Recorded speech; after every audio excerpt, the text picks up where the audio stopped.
Good morning, dear students. Welcome to DSC J Home Classes, a digital initiative by Directorate of School Education, Jammu.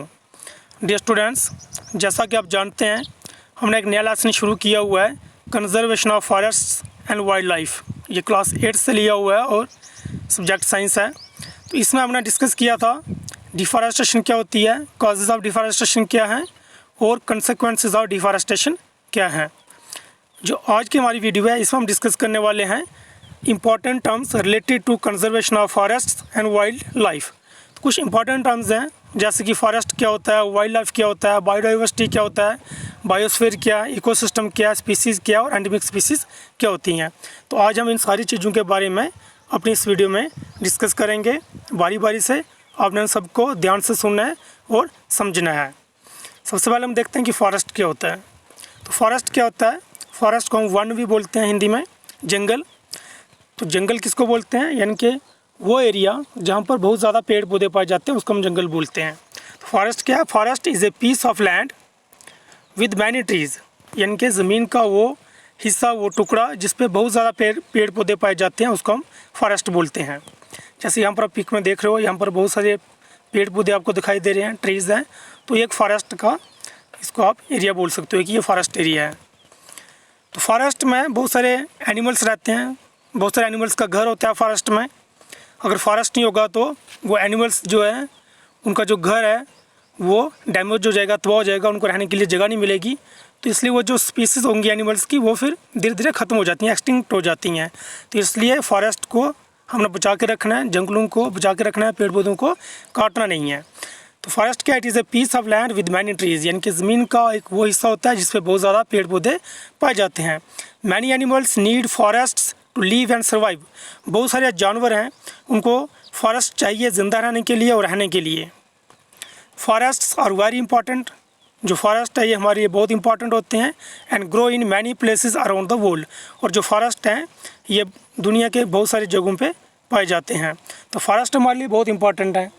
हम अपनी रोज़मर्रा की जो ज़रूरत होती है वो हम फॉरेस्ट से पूरा करते हैं. ऐसे हम घर में लकड़ी फॉरेस्ट से लाते हैं, उस लकड़ी से हम खाना बनाते हैं. हम अपना घर जो बनाते हैं लकड़ी से वो भी हमें फॉरेस्ट से मिलती है. ठीक है. तो पेड़ पौधे हमारे लिए वैसे बहुत इंपॉर्टेंट होते हैं. हम सांस लेते हैं तो जो हवा है ये भी हमें पेड़ पौधों से मिलती है. तो इसलिए हमारी ये जिम्मेवारी बनती है कि हम फॉरेस्ट को बचा के रखें, पेड़ पौधों को बचा के रखें, उनको अननेसेसरली नहीं काटना है. तो उनके कंजर्व करने के जो तरीके हैं वो हम आगे डिस्कस करेंगे.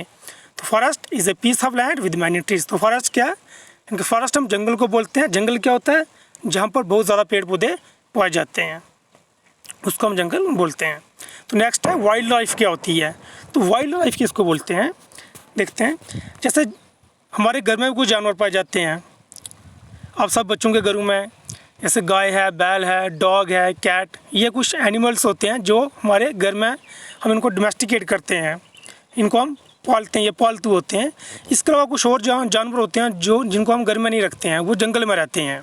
तो वो जो जानवर जो जंगल में रहते हैं अपने नेचुरल इन्वायरमेंट में, उन्हीं को हम वाइल्ड लाइफ बोलते हैं.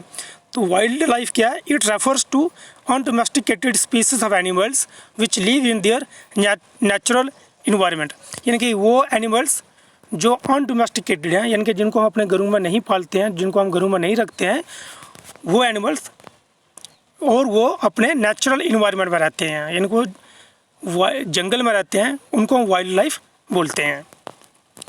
जैसे यहाँ पर आप देख रहे हो अलग अलग स्पीसीज ऑफ एनिमल्स हैं. तो ये वो स्पीसीज ऑफ एनिमल्स हैं जिनको हम घरों में नहीं रखते हैं, ये जंगल में रहते हैं और अपने नेचुरल इन्वायरमेंट में रहते हैं. जैसे बर्ड्स हैं तो बर्ड्स एयर में रहते हैं, कभी कभी वो ट्रीज़ पे बैठते हैं, रेस्ट करते हैं. जैसे फ़िश है तो उसका नेचुरल इन्वायरमेंट है वो वाटर है, वो पानी में रहती है जो मछली है. इस तरह से जो ये एनिमल्स आपको दिख रहे हैं तो ये ज़मीन पे पाए जाने वाले हैं, तो ये ज़मीन पे रहते हैं, तो ये इनका नेचुरल इन्वायरमेंट है. नेक्स्ट है कि बायोडाइवर्सिटी क्या होती है. तो प्यारे बच्चों, आप अपने घर में या घर के आसपास देखते हो कि बड़े अलग अलग किस्म के पेड़ पौधे पाए जाते हैं, छोटे पेड़, बड़े पेड़. ठीक है. छोटे छोटे कंटीले पौधे पाए जाते हैं जंगल में, या हम ऐसे ही अपने खेतों में देखते हैं अलग अलग तरह के प्लांट्स पाए जाते हैं. इस तरह से अलग अलग तरह के हम एनिमल्स देखते हैं, जैसे टाइगर है, लाइन है, फिर फॉक्स, कैट्स, डॉग्स और कुछ ऐसे छोटे छोटे स्पीसीज ऑफ एनिमल्स हैं जो ज़मीन के अंदर पाए जाते हैं, बड़े हैं जैसे एलिफेंट हैं। तो अलग अलग तरह के हम ऑर्गेनिजम्स देखते हैं, लिविंग ऑर्गेनिजम्स, छोटे से लेकर बड़े से बड़े तक। तो ये जो different variety of plants and animals हैं, इन्हीं को हम क्या बोलते हैं, बायोडाइवर्सिटी बोलते हैं, विभिन्नता। तो बायोडाइवर्सिटी क्या है? Biodiversity is the variety of plants, animals and micro organisms generally found in an area. तो एक एरिया में जो अलग अलग तरह के, अलग अलग प्रकार के प्लांट्स, इनके जो पेड़ पौधे हैं, जानवर और जो माइक्रो ऑर्गेनिजम्स हैं, यानी कि वो ऑर्गेनिज्म जो हमें दिखाई नहीं देते हैं, इन सबको हम क्या बोलते हैं, बायोडाइवर्सिटी बोलते हैं। जैसे अभी यहाँ पर देख रहे हो कि अलग अलग तरह के आपको प्लांट्स और एनिमल्स यहाँ पर दिखाए हुए हैं। जैसे ये हमारी अर्थ है, तो यहाँ अर्थ के ऊपर अलग अलग तरह के जो स्पीसीज़ दिखाए हुए हैं। तो बड़े सारे अलग स्पीसीज़ जो हैं एनिमल्स और प्लांट्स के अर्थ पे एग्जिस्ट करते हैं और उन्हीं को हम बायोडाइवर्सिटी बोलते हैं। जिसे इस पिक्चर में आप देख रहे हो, तो छोटे छोटे कीड़े मकोड़े, फिर बड़े एनिमल्स, छोटे छोटे प्लांट्स, बड़े प्लांट्स, तो अलग अलग तरह के जो different kinds of plants and animals हैं, इन्हीं को हम बोलते हैं बायोडाइवर्सिटी। बायोस्फीयर, तो बायोस्फीयर क्या होता है? Biosphere is that part of the earth in which living organisms exist और विच सपोर्ट्स लाइफ।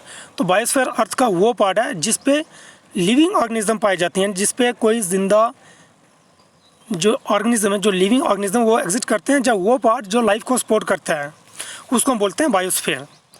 इनके जो लाइफ है वो माउंटेन्स पर भी पाई जाती है, माउंटेन्स पर भी लिविंग ऑर्गेनिज्म रहते हैं, पानी के अंदर भी रहते हैं, ज़मीन के अंदर भी रहते हैं, ज़मीन के ऊपर भी रहते हैं। तो जहाँ जहाँ पर लिविंग ऑर्गेनिज्म पाए जाते हैं उनको हम बोलते हैं, उस पार्ट को हम बायोस्फीयर बोलते हैं।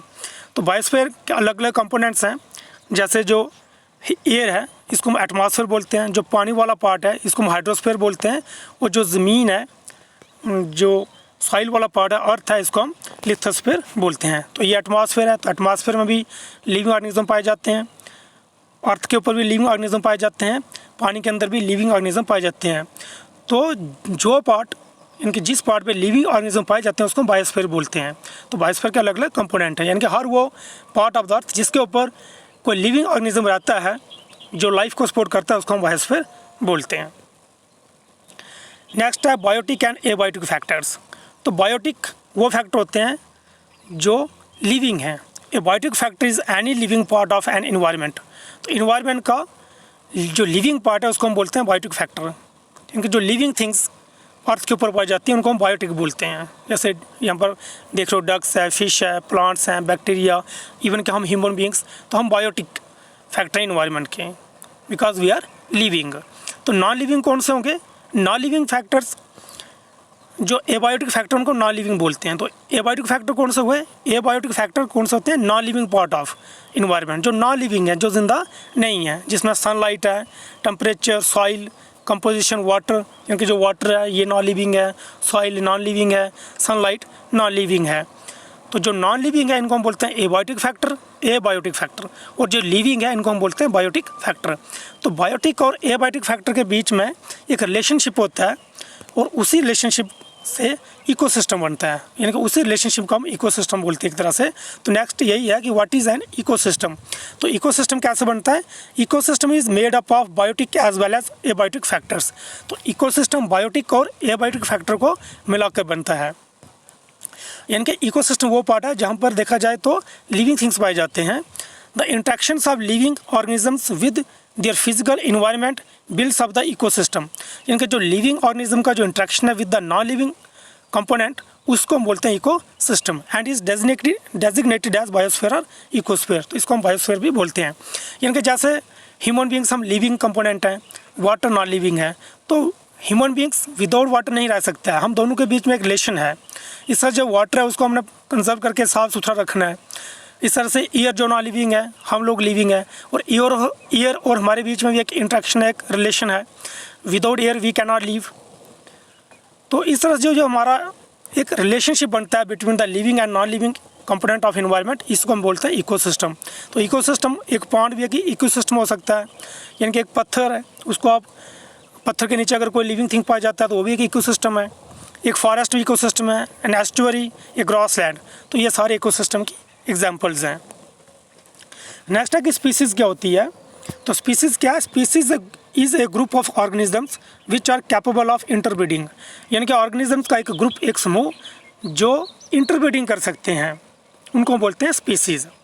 This means that the members of a species can reproduce fertile offspring only with the members of their own species and not with members of other species।